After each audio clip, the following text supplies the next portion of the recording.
Hey everyone, thank you for tuning in. Today we will be talking about what's going on in the world today, and perhaps how to change the world on a macroscopic level. I'm sure a lot of us have thought about what's wrong with the world, or how to make the world we live in today an even better place. Because here's the thing, societies today are advancing, growing, and changing so rapidly.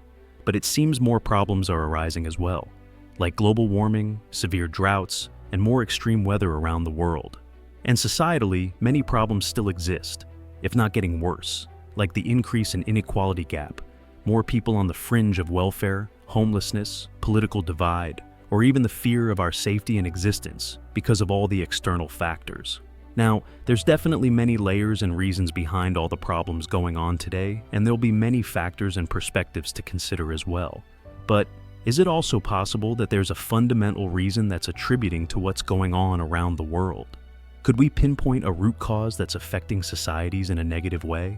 With any problems, there's usually a main underlying issue at hand. And it's the same with problems in the world. Of course, there can be many different kinds of problems happening at once, and there are, but it can all be traced back to a primary cause. If we want to know the how, we must first know the why and what first. So let's dive in. As a society, the biggest problem in today's world is that our ultimate purpose has always been linear and one-dimensional. Let's think about that for a moment. In our society today, our ultimate goal, our purpose, has always been one-dimensional. And problems arise because as a society we become too focused on one specific aspect, while neglecting aspects that's just as important and vital for societies and humanity to function properly. And what do we mean by an ultimate purpose? Why is it one-dimensional? Societies have always had a need for a greater purpose. So, people have a reason to band together, to form a group and work towards a goal. We can illustrate this with a story. A long time ago, back in the Stone Age or the Bronze Age, people had to come together, form tight-knit groups so they could gather food, help each other, build better dwellings, and protect one another to survive. And eventually from a small group, it grows into a bigger village, soon becoming a town or something bigger. People come together because there's a need to live, to social, and to survive. That was their primary goal and purpose, and we bond together to achieve that goal. A tribe comes together to hunt for food, build shelter, and protect one another. A nation comes together based on its culture, ways of living, and hopefully helps its citizens to thrive and prosper. A company forms with an end goal of generating profits and providing goods or services, and religious groups come together to worship in spirituality that they have belief and faith in. And similarly, in our societies today with a world full of people, various countries and cultures, there's a need to have a primary goal so individuals, organizations, nations can come together and work towards a specific goal. Even if a group or organizations or countries can have different objectives, there will always be an intangible goal and parameter that bonds everyone and everything together. That's how society today can form relatively in a peaceful, collective, and prosperous way. Without an ultimate goal, any sort of society cannot exist. People will be fragmented and split into smaller groups, and conflicts will happen constantly with individuals or groups that have different ideals or mindsets. Now, if I ask you, what is the one aspect that connects and makes the world go around today? What do most of us wishes to have more of as sign of wealth? What do most companies and organizations want to achieve year in and year out? And what is the one of the main objective most countries sought after as means for growth and prosperity? What would you say that is? You probably already have an idea. Today's world is all interconnected. Most countries, organizations, to individuals, knowingly or not, all have a common goal ingrained in within. We are all driven by economy and economic growth. We see it as growth and improvement for ourselves and societies. While there are definitely many other areas of importance to consider, most countries seek GDP growth. It shows how well the country is doing economically. Most companies care about quarterly revenue growth and bottom line, especially public traded companies. And as individuals, while we all try to seek what we want to do and achieve in our professional and personal life, making a living and having an adequate income is always on the back of our minds. For most people, earning more and having financial freedom would be the goal. For some, having enough as a safety net for their family is just fine. For many others, though, making enough just to pay bills and rent, are the only things they can think about. In the current iteration of the world today, economy is that primary common denominator from the very top to bottom that bonds society and people together and that we all work towards every day. Of course, we can still have other goals and purposes in life, and there'll be individuals and groups that have their own goals and purpose as their primary objective. But right now, at this very moment, our societies are overwhelmingly leaning towards this aspect as our common purpose. We can cherish this purpose. We can have a strong distaste for it. Or maybe some of us have no opinion at all and just go along with it. But just know that like any other ultimate purpose that bonds groups and civilizations before us, this is only a system, a structure, that binds humanity together, and on itself technically has no fault. We all need some kind of purpose so people and societies can come together and work together towards a certain goal. The biggest problem, however, is not the purpose itself. It's the linear and one-dimensional approach as our core purpose. And without any counterweight against it, it can lead to an imbalance, eventually forms of extremism, and even breakdowns of societies like we're seeing more of today. For anything to work properly and to function as a whole, it needs at least two spectrums that complement one another at its core. We can look at this as laws of life. For instance, when we look at smartphones, it needs both good hardware and software to work. If we only have good hardware but the software is not user-friendly or awful, the phones will do poorly no matter what. In the early 2010s, Nokia created phones running on Windows Mobile. Even though Nokia made great phones and had some great hardwares, but the software wasn't intuitive enough and didn't catch on to consumers, the phones did very poorly, and in just a few short years, it was discontinued. And vice versa, if a phone has great software but the hardware, like the battery, is prone to overheat or even have defects that can explode, like the Samsung Note 7 when it was released, no consumers would want the product or even feel safe around it. The concept applies to companies too. If a company were to be successful, it needs at least two, if not more, aspects for businesses to excel. A great product or service is a must, but the company also needs intriguing ads or innovative ways to attract customers, like through social media or influencers nowadays. If a company doesn't make a great product, no customer will be willing to spend any money on it. And if there's no marketing strategy to promote what they're selling, no one would know the product in the first place. It needs at least two spectrums running optimally for it to be successful. Athletes are another example. Michael Jordan, arguably one of the most famous athletes in the world, he dominated the game of basketball, winning 6 championships, 2 three-peats, and Olympic gold in his illustrious career. He's obviously a physically gifted athlete, but that's just one part of the aspect that propelled him to greatness. He's one of the best to ever do it, because also of his mental fortitude, his mental edge keeping him at his best physique over the years, keeping him constantly working on his game, keeping him to go through the daily trainings, the proper diets, all the things that can become routine and boring over time, and his immense will to win at all cost. His physical attributes is what made him a tremendous athlete, but his mental fortitude is what made him a 6-time champion and one of the greatest. Any athletes lacking one aspect of the other will no doubt have much less success, if any at all. The idea of two different spectrums to form a functional and whole foundation is also very true in nature. In nature, there's a universal law. Opposite forces, but yet complement each other, are needed to make things work and be complete. Without this rule, the world we live in now, even us human beings, probably would have never existed. Think of how the Earth works for a moment. On any given day, we have daytime and nighttime. If for some reason half of the world only gets sunlight and the other half is in darkness at all times, nothing will likely survive in one half of the world because the heat from the sun will scorch Earth's surface. And on the other side, nothing will likely grow because there is no sunlight. And for life to grow, for us to exist, the Earth needs the right amount of both sunlight and darkness, and also many other key factors as well. Another example in nature can be the water and landmass on the Earth. We need both present for life to exist. If there's only land but absolutely no water, then in most cases Earth is just a big rock and no life form would be present. And if there is only water covering the entire Earth and no land to set foot on, then likely only marine biology will grow, and there won't be any land animals, including us. In both the laws of life and nature is that for anything to function properly, or to function at all, The foundation must have opposite forces or aspects that coexist and complement one another. And for societies to function, the principle is very much the same. We need to find and have a balance between two opposing spectrums to work optimally and have success. Our ultimate goal and purpose can't be linear. There need to be two primary goals, so as human beings and as societies collectively can coexist and have the chance to excel and succeed. In today's world, we are heavily focusing on society's needs for economic growth, but we are lacking another aspect, another spectrum, to create a balanced foundation. And what would the other aspect be? The other aspect, the opposite spectrum that we need to focus and work on alongside society's needs, is serving to people's needs, serving to humanity as a whole.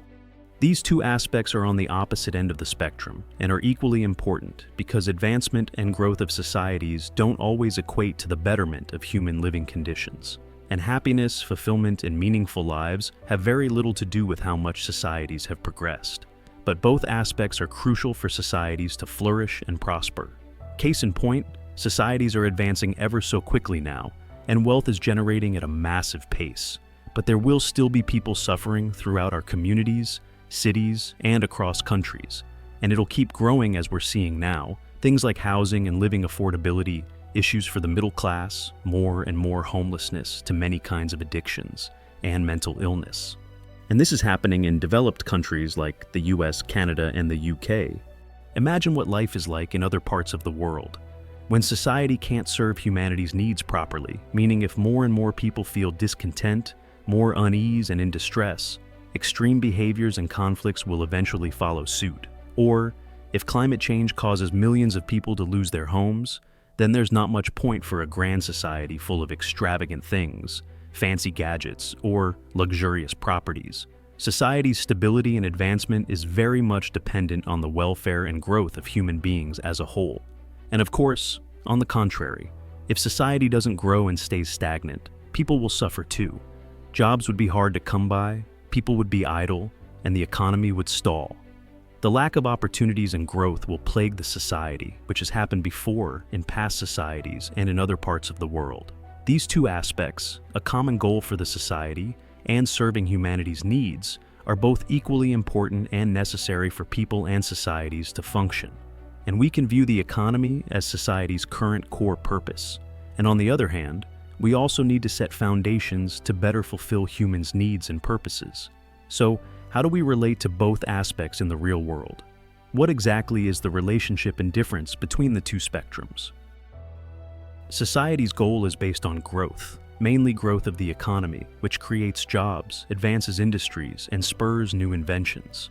Humanity's goal is also based on growth of individuals, having the knowledge and tools to uplift oneself, to be able to do work that we enjoy and contribute, and to grow and bond with friends and family, which all gives us a more profound purpose in life.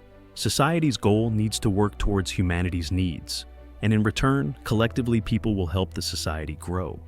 The difference now, however, is when we start creating goods and services, it's mostly for the economic gains. When we make too much things to the point it's wasteful, addictive, and redundant to us. Or when the cost of living becomes too extreme, all largely because for the economic gains, it creates an imbalance where our actions are gearing more towards society, but affecting people negatively. On the other hand, if we can look to create something that provides practical services, knowledge, and information, when we have the framework for people to be more independent and capable, and when we have essentials at varied price points so the masses have options to choose from, when the products and services we provide is aimed at benefiting human beings and not just the bottom line, we're serving better towards humanity and creating a better society in doing so as well. And there are plenty of real-life examples where we are far off to the society spectrum than to the humanity spectrum. For instance, a few years ago there were news reports where drug companies sell their medications at a very high cost, either due to high demands or because it's patented, so only they can produce it. Thus the markup is extremely high, and for people that need them, they have to pay a premium for it. Often they're regular folks, the working class, sometimes having to choose between either the medicine or paying for essentials and bills. The meds these drug companies make are definitely welcomed and needed in society and for people with certain conditions. But by making the prices higher than normal for a larger profit, It causes financial insecurities and stress to the individuals that need such medications. And that's one of the many examples of businesses leaning more towards society's goals for a rather rapid economic growth over people's needs. Another story, in around 2015 to 16, reports in the US found out some doctors prescribe more painkillers than they should to patients initially needing it to reduce their pain or illness, and later on caused addictions or even overdose. Some patients lost their life savings and ruined their lives just trying to get their hands on more drugs, and some sadly even lost their lives for medications that were supposed to help them to begin with. Like any business, often there are incentives from pharmaceutical companies when sales are reached, so there will be some doctors who would give out more drugs than the patient needed or only use a specific brand. But this begs the question, are these practices by doctors and drug companies in the best interest for the people they care for, or are they simply leaning heavily towards society's current core purpose? And this happens everywhere, in all types of businesses and organizations, as we grapple between society's purpose and humanity's needs. The creation and impact of social media is another one that many of us are familiar with. When it was becoming a real thing and gaining popularity back in the early 2000s, it was a great tool and service because it connects people together, and it helps many communities establish themselves and grow. At the time, it was really something groundbreaking and beneficial to people and communities alike.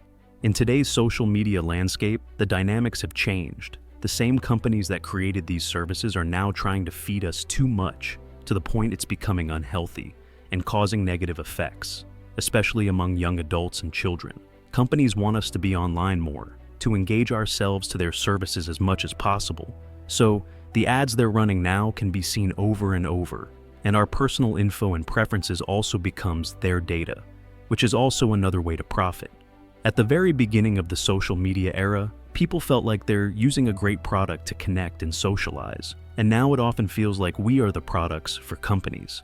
Another one that many people have been hearing about, and many young adults have experienced or are going through, is the current post-secondary education.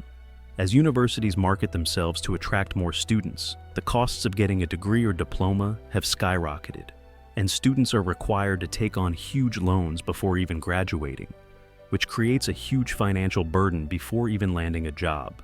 While some sectors and fields like IT and engineering do pay extremely well, many graduates in other job sectors find themselves making average salaries, which just exacerbate the financial stress and difficulties once school is finished. The education system is a service and tool for people to find careers and professions once they graduate. And of course, there are costs associated with learning. But in recent years, we can clearly see a trend where schools have become more and more businesslike and profit-driven, especially in North America, often neglecting the genuine purpose and its original intentions. Switching to another topic, let's talk about consumed goods for a moment. Things we buy and use every day, from clothing, food, electronics, general goods, you name it. Almost everything that we produce today can be considered overly excessive. Take food production, for example. We produce so much food every year, we end up throwing tons and tons of food away because of spoilage. A lot of produce actually never makes it to supermarkets, being thrown out on site simply because it doesn't fit the right size or appearance, even if it's completely good to eat. We end up using up more and more resources like land and water just to overproduce, eventually throwing them away in landfills as waste. And the production rate is still rising every year, using the same practice. And yet, the unthinkable part is there are still millions of people that starve or are food insecure every year, even in Western countries. In the US, according to USDA, there's about 10% of households that are food insecure to various degrees. That's roughly close to 34 million people that worry where their next meal comes from or actually starve. This again is the current conundrum between pursuing society's current purpose of generating more economic growth as to also pursuing humanity's purpose, which is simply to provide and feed people with the food being produced, an essence in nature as well as being humans. Here's one last example. The frequency of current product cycles, such as our phones, laptops, electronic gadgets, and cars. Most companies make new products every year, then heavily market the new features to people, tempting individuals to trade in or buy a new one in a short time span, even if the existing product is still good to use for another few more years. When things need to be repaired, they'll often recommend buying a new one because supposedly repairing costs will be almost just as much as a new device. It's inevitable that things need to be replaced or upgraded, but the faster the cycle repeats itself, the quicker the waste is being produced and bigger the financial strain on lower-income individuals who also want in on the hype. It all creates redundancy, excessive waste, and unideal financial choices for many, all just because we're trying to quickly gain economic growth. Because of the shared common core purpose in the world, these examples exist everywhere in all parts of society and in every country. There's an imbalance between achieving society's core purpose of economic growth, even at an unusual rate, as to also providing what humanity really needs. But we must make one thing clear. Companies, governments, or any organizations do need to create positive cash flow and to be profitable. Otherwise, they cannot exist, grow, and keep advancing with time. Economic growth, or even just economic stability, is always necessary for society's overall health and success. The process just can't be one-sided, to the point we are always looking for ways to grow it at a rapid pace, but in turn affecting people negatively. If we can't find the balance between these two spectrums, or even recognize it, as time goes on, only more undesired effects will occur because as a society, and human nature to be more precise, we'll constantly seek growth as our main objective with very little restraints. And the very likely scenario will be this. Societies will thrive and advance rapidly because there will always be new inventions and better things rolling out. And economic growth will surely follow suit. On the surface, it'll all seem great and well. But in contrast to humanity, it'll be a different story. We'll keep seeing a wider gap between the top and the rest, while we'll often see individuals living affluently through the lens of social and traditional media.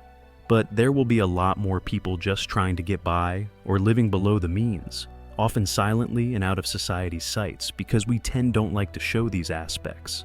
As living costs keep rising and wages are mostly stagnant for the middle class, more and more people will be experiencing financial struggles, more people at risk of being homeless, or having to choose alternative living arrangements, because in some cities, even an average salary can no longer keep up with essential needs like housing.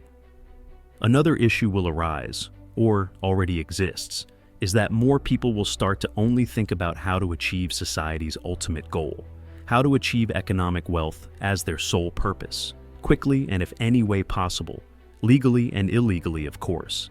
And things like scams, theft, and illegal activities will become more rampant. And while not everyone will feel this way, there's going to be a portion of the population that will start to feel a sense of discontent, contempt, and disconnect. For anyone that does not buy into society's ultimate goal, or anyone that felt left behind for various reasons, there's going to be more unrest and tensions in the back of their minds. People will be more and more detached from one another and from society because that ultimate purpose will not fit everyone's core objective and outlook, nor is it humans' intrinsic values.